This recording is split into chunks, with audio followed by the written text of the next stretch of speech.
कुठलं मीठ वापरावं? पांढरं मीठ की आयुर्वेदामध्ये जे सांगितलंय ते सैंधव मीठ, ते खूप श्रेष्ठ असतं, त्रिदोषशामक असतं. मग नक्की कुठलं मीठ वापरावं? पांढरं मीठ म्हणजे पांढरं विष आहे मॅडम. काही इन्फ्लुएन्सर्सचं मी ऐकलं किंवा सोशल मीडियावर काही जण सांगत होते, ते मी ऐकलं.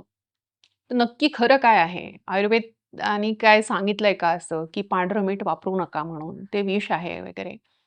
ह्या सगळ्याची माहिती आज आपण या व्हिडिओमधून घेणार आहोत.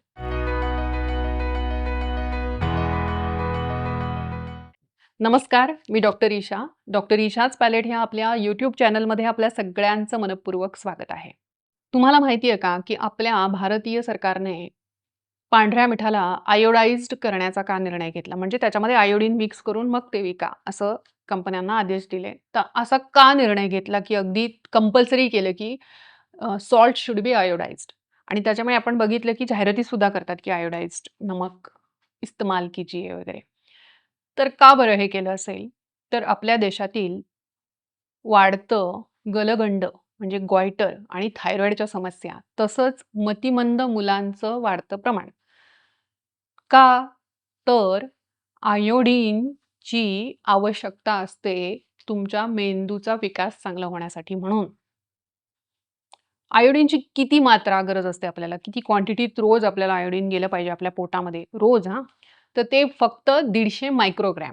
भरपूर कमी आहे ती मात्रा.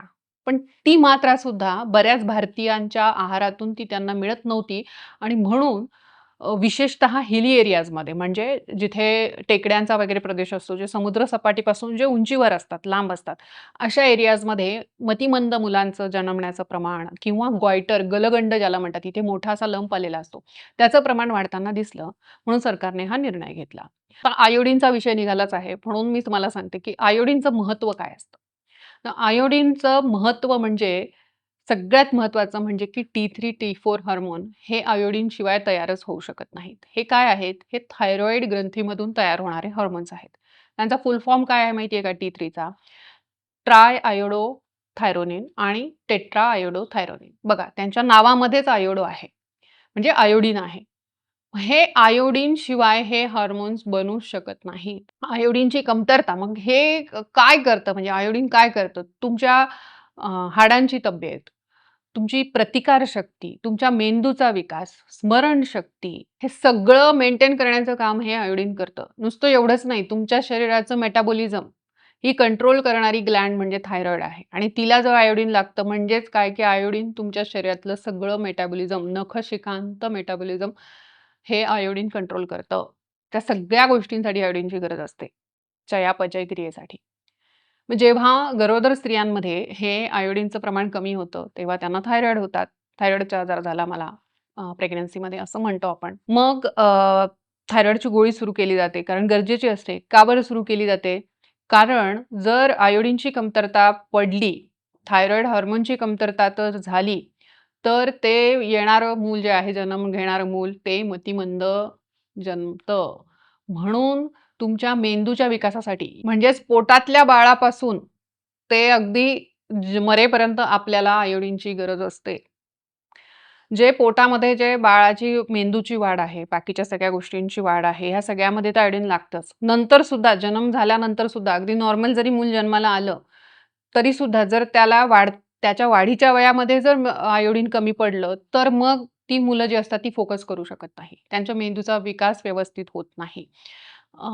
लर्निंग एबिलिटी म्हणजे ज्याला आपण म्हणतो की शिकण्याची क्षमता, विचार करण्याची क्षमता, मोठ्यांमध्ये सुद्धा मेमरी लॉस होणे किंवा काही विसरल्यासारखं होणे, ब्रेन फॉग ह्या सगळ्या कंप्लेंट्स ह्या आयोडीनच्या कमतरतेतून सुरू होतात. म्हणून हे अतिशय महत्त्वाचं आहे. कमी प्रमाणात लागतं, पण फार गरजेचं आहे. मग आयोडीन आपल्याला अन्नातून मिळूच शकत नाही का? तर मिळतं की. कशामध्ये जास्त असतं आयोडीन? तर सी फूडमध्ये सगळ्यात जास्त असतं. म्हणजे मासे वगैरे जे खातात त्या लोकांना प्रश्न येत नाही आयोडीनची कमतरतेचा. दुसरी गोष्ट येते ती म्हणजे की अल्गी म्हणजे एक प्रकारचं सीवीड आहे, म्हणजे शेवाळ आहे एक प्रकारचं. त्याच्यामध्ये सुद्धा हे खूप जास्त प्रचूर प्रमाणामध्ये आहे. केल्प, नोरी वगैरे अशा नावाने आजकाल मिळतात ह्या अल्गी. तर ह्या औषध म्हणून पण दिल्या जातात बऱ्याच लोकांना, की ज्यांना नॉन-व्हेज नाही चालत खाल्लेलं. तर अशा म्हणजे एक प्रकारचं शेवाळ आहे, त्याच्यामध्ये पण आयोडीन भरपूर असतं. काही भाज्यांमध्ये पण असतं, काही फळांमध्ये क्रॅनबेरीज आणि जे सुकलेले जे जर्दाळू असतात त्याच्यामध्ये सुद्धा आयोडीन भरपूर प्रमाणामध्ये असतं. पण इव्हन दुधामध्ये किंवा दुधाच्या पदार्थांमध्ये, अंड्यामध्ये वगैरे पण असतं, पण ते भरपूर कमी प्रमाणामध्ये असतं आणि तेवढं आपल्याला रोजच्या रोज आपल्या आहारातून आपल्याला मिळू शकत नाही. म्हणूनच आयोडाइज्ड मीठ वापरणं हे फार गरजेचं आहे. सगळेजण सोशल मीडियावर सांगायला लागतात, "सेंधा नमक बहुत अच्छा है, आपके सेहत के लिए. ये त्रिदोष का शमन करता है." बरोबर आहे. मी स्वतः सुद्धा त्याचं किती वेळा समर्थन केलेलं आहे. कारण आयुर्वेद ग्रंथामध्ये सैंधव मिठाला त्रिदोष शामक म्हटलेलंच आहे. पण आयुर्वेद ग्रंथामध्ये फक्त हा ग्रंथ जे अर्धवट वाचतात ना किंवा वाचतच नाहीत ना, ह्या लोकांमुळे हे असं होतं बरं का.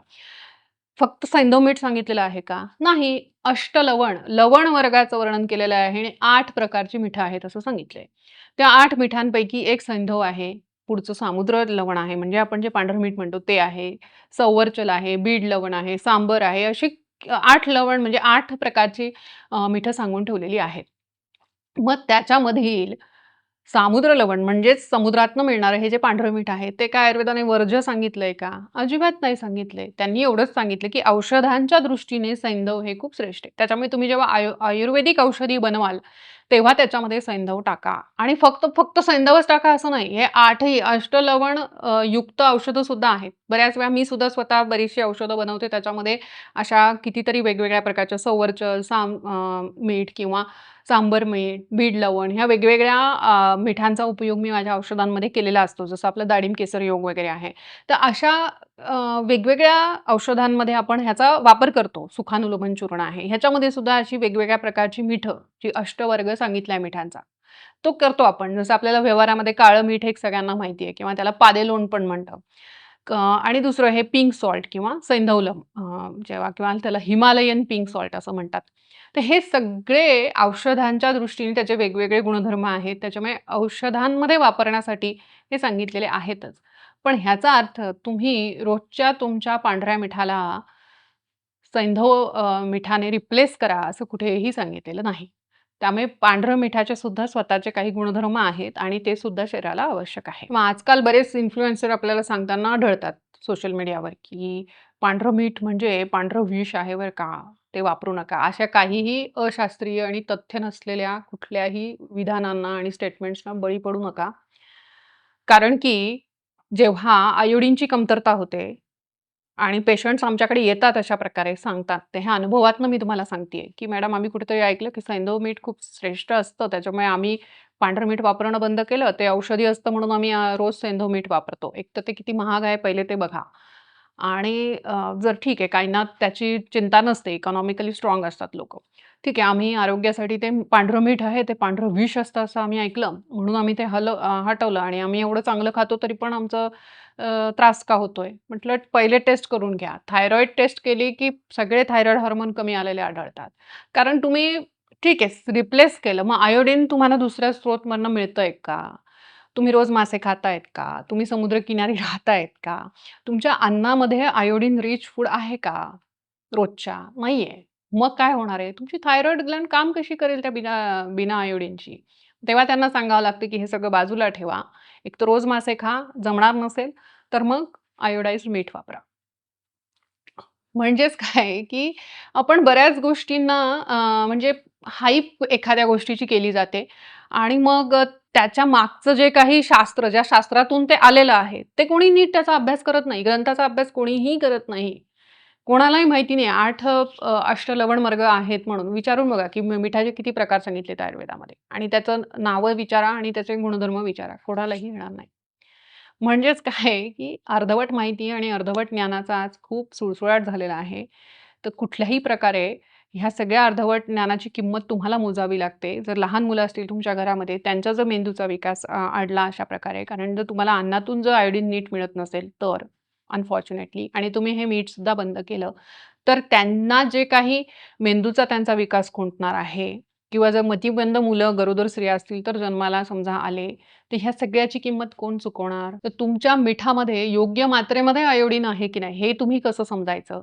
तर त्याची अतिशय सोपी टेस्ट आहे. एक बटाटा घ्यायचा, तो चिरायचा आणि त्याच्या स्लाइसवर म्हणजेच कच्चा बटाटा घ्यायचा, शिजवलेला नाही. त्याच्यावर लिंबू पिळायचा आणि त्याच्यावर थोडंसं मीठ स्प्रिंकल करायचं आणि जर त्याचा कलर थोड्याच वेळामध्ये ग्रेइश ब्लू म्हणजे निळसर राखाडी जर झाला, तर समजायचं की त्याच्यामध्ये व्यवस्थित प्रमाणात तुम्हाला जेवढं गरजेचं आहे, तेवढं आयोडीन आहे. आणि जर त्याचा तो जो कलर आहे, तो जर नाही झाला तसा किंवा खूप कमी झाला, तर समजायचं की त्याच्यामध्ये आयोडीन नाहीये किंवा खूप कमी मात्रेमध्ये आहे. मग तुम्ही त्याला रिप्लेस करा. जे काही आयोडाइज्ड सॉल्ट आहे चांगल्या क्वालिटीचं ते वापरा. आता पुढील व्हिडिओमध्ये बघूयात, की गूळ चांगला की साखर? तेव्हा चॅनल जरूर सबस्क्राईब करा. व्हिडिओ शेअर करून ठेवा म्हणजे सगळ्यांना फायदा होईल याचा. अशीच शास्त्रशुद्ध माहिती घेऊन पुन्हा भेटूयात. तोपर्यंत नमस्कार.